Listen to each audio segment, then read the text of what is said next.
سلام و درود به حضرت عزیز، امیدوارم که حالتون عالی باشه. من حضرت هستم و خوش اومدیم به کانال خودتون. و اما عزیزان دل، یه سری اخبار هستش در مورد این که همستر کامبت سیزن 2 یا همین سیزنی که الان داخلشیم قراره به همین زودی ها لیست بشه. البته داخل این ویدیو قرار نیست که در مورد لیست شدن همستر کامبت صحبت کنیم، بلکه قراره در مورد پرتکرارترین سوال شما صحبت کنیم، یعنی توکن دهی این همستر کامبتی که الان داخلش هستیم بر چه اساس هستش و بر چه اساس ما توکن میده، چه کارهایی انجام بدیم بیشتر توکن میده و چه کارهایی انجام ندیم کمتر توکن میده. البته ناگفته نمونه که سیزن 2 که الان هستیم 3 تا بازی یا 3 تا ایدراپ داره و واقعا مشخص نیست که آیا قراره 3 تا ایدراپ داشته باشیم با 3 تا توکن مختلف یا نه این 3 تا جمعشون یه توکن به ما میده. ولی خب چیزی که مهمه داخل این ویدیو قراره که در مورد همستر گیم دیو هیرو صحبت کنیم که توکن دهی این بازی یا این ایدراپ به چه صورت خواهد بودش. اما عزیزان دل، قبل از اینکه بریم سراغ آموزش خیلی ممنون میشم که دکمه لایک رو بزنید، چون چند وقتی ویدیوی لایک نداشتیم. یه دونه کامنت هرچی که باشه و حتما اگه سابسکرایب نکردید دکمه سابسکرایب رو بزنید.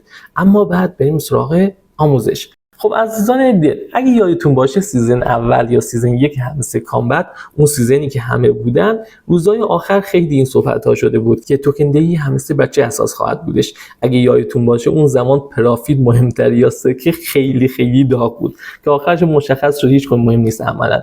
و تو سیزن 1 اگه یادتون باشه اون زمان اصلا به این نبود که کی لولش بالاتره، کی لولش حالا مثلا سکه‌هاش بیشتره، پرافیتش بیشتره و نکاتی مثل فرند ها خیلی ارزش داشت و اون افرادی که کد بیشتری به دست آوردن. به این صورت بود که کسی که اول سیزن یا اول ایدراپ همستر کامبت فعالیت نداشت و آخراش اومد بازیاشو انجام داد و کد به دست آورد، توکن بیشتر گیرش اومدش. اما داخل این سیزن به چه صورت خواهد بودش؟ ببینید تو سیزن 1 خب خیلی جای اعتراض کردن، گفت آقا ما کلی فعالیت کردیم و جوابی نداشت و ارزشی واسمون نداشتش. به نظرم سیزن 2 یا این سیزنی که داخلش هستیم به اون صورت نخواهد بودش، یعنی احتمال زیاد میدم.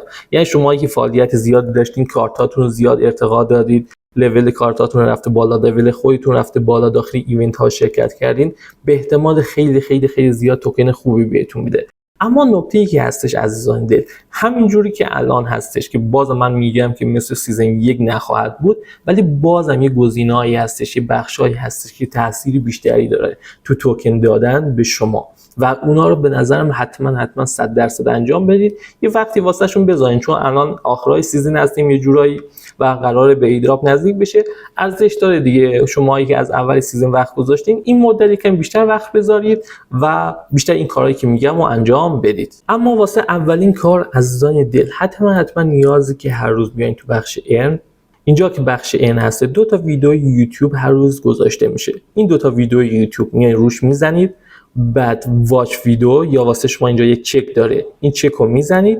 همین که رفت داخل ویدیو نیاز نیست تماشا کنید، 1 ساعت وقتتون بذارید، برگردید بعد یه نیم ساعت دیگه بهش سر بزنید. یعنی ویدیو رو بدون اینکه تماشا کنید، شما ویدیو رو فقط باز کنید، بعد کلا بازیتون رو ببندید، یه نیم ساعت، 1 ساعت، 2 ساعت دیگه بیاین دوباره که اومدین رو همون ویدیو یوتیوب بزنید. وقتی اینجا چک رو بزنید بهتون سکه رو میده. ببینید سکه زیادی نمیده، بر اساس اون سکه‌ای که الان ما داریم 10K هیچی نمیشه، ولی چون ویدیو یوتیوب هستش و جزو اچیومنت ها خواهد بودش، حتما به صورت روزانه که این تسک ها اضافه میشه شما انجامش بدین، ویدیو رو ببینید و تسک رو تکمیل کنید. حالا 10,000 تا سکه میده که ارزشی نداره، ولی حتما این کار رو انجام بدید.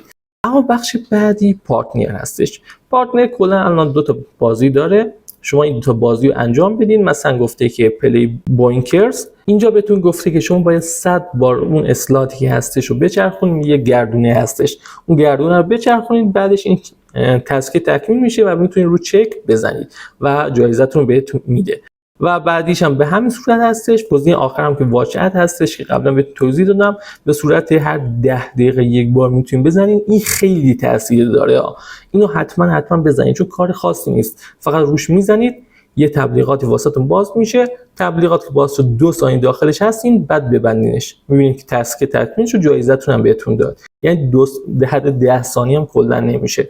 پس این تسکو حتما هر وقت که وارد بازی میشین انجام بدید. اما بخش‌های دیگه که هستش، یکی از بخش‌های خیلی مهم هستش و اگه فرصت دارین، چون میدونم خیلیاتون فرصت ندارید، ولی اونایی که فرصت دارن، حالا اوقات فراغتی هست، سرگرمی هستش، حتما سعی کنید بخش بیت کوئست، این دستگاهی که اینجا هستش، یعنی تو بخش بیت کوئستش رو انجام بدید، کلیداشو دست بیارین و کدهاشو بزنید تا کلید بهتون بده. خب حالا اینجا یک سری بازی‌ها هستش که مربوط به خود همسی کامبت هستش، این 4 تا بازی که این بازی‌ها کلاً همیشه هستش و داخل خود ایدراپ باز میشه، یعنی نیاز به نصب نیستش. یه بازیایی هم هستش تو بخش اکسترنال که این بازی‌ها نیاز به نصب، معمولا این بازی بیشتر اوقات هستش و این بازی میتونید همیشه رو گوشیتون نصب داشته باشین، موقع اوقات فراغت بازی کنید، کدی هم که بهتون داد کدا رو اینجا وارد کنید و کلید رو دریافت کنید. جز اونم که همیشه بهتون گفتم که یه تورنمنتی داریم که این تورنمنت هر چند وقت یک بار برگزار میشه و جایزه تورنمنت هم گیفت های تلگرام هستش که خود این گیفت های تلگرام هم ارزش داره واقعا.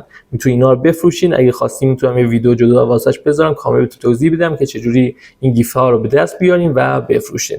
خب این تسکا حالا میگم واسه خیلی‌ها نمیتونن انجام بدن، یا فرصتشو ندارن یا حوصله‌شو ندارن، ولی اگه فرصت و حوصله‌اش دارین حتما تو اوقات فراغتتون این تسکا رو انجام بدید، این بازی‌ها رو انجام بدید، کد رو دریافت کنید و در نتیجه کلیدهاشو دریافت کنید، چون یک اچیومنت خیلی عالی هستش. اما آپشن دیگه و بخش دیگه‌ای که هستش با شما انجام بدین، بخش سئو روم که برین عزیزان دل، بخش فرند کلا مهمه.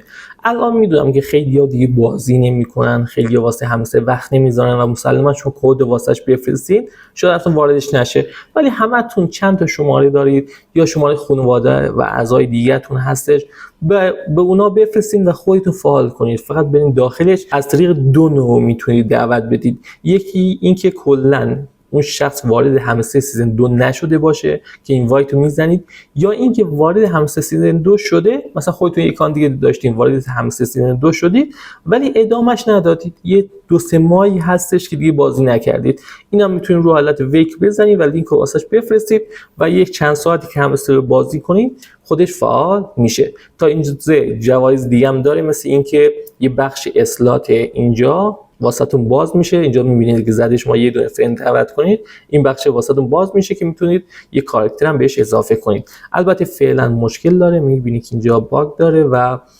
فرندا رو نشون نمیده، باید صبر کنید تا این مشکل حل بشه و بعد از اینکه این مشکل حل شد حتما این کار رو انجام بدید. اما بخش دیگه که هستش بخش شاپ هستش. شاپ یعنی پول خرج کردن. شما باید پول واقعی خرج کنید و بیاید اینجا مثلا شمش طلا بخرید و با این شمشای طلا یه کاری انجام بدید که باعث رشدتون میشه و خب اینم یه آپشن حساب میشه، ولی من اصلا پیشنهاد نمیکنم، چون ما قرار از این ایدراپا پول به دست بیاریم، قرار نیست که ما واسهشون خرج کنیم. چون بازم هر چی که من بگم، هر چی که سازندگان بازی بگن، اصلا مشخص نیست که آینده این بازی به چه صورت خواهد بوده. شما مثلا میای اینجا کلی پول خرج میکنید، کلی با پولای واقعی شمش طلا میخری، بعد فردا که لیست شد میبینه اون توکن هایی که بهتون داده نصف اون پولایی که خرج کردین ارزش نداره و اون موقع هم میخوره ضد حالتون، هم اینکه کلی سرمایه رو از دست دادین.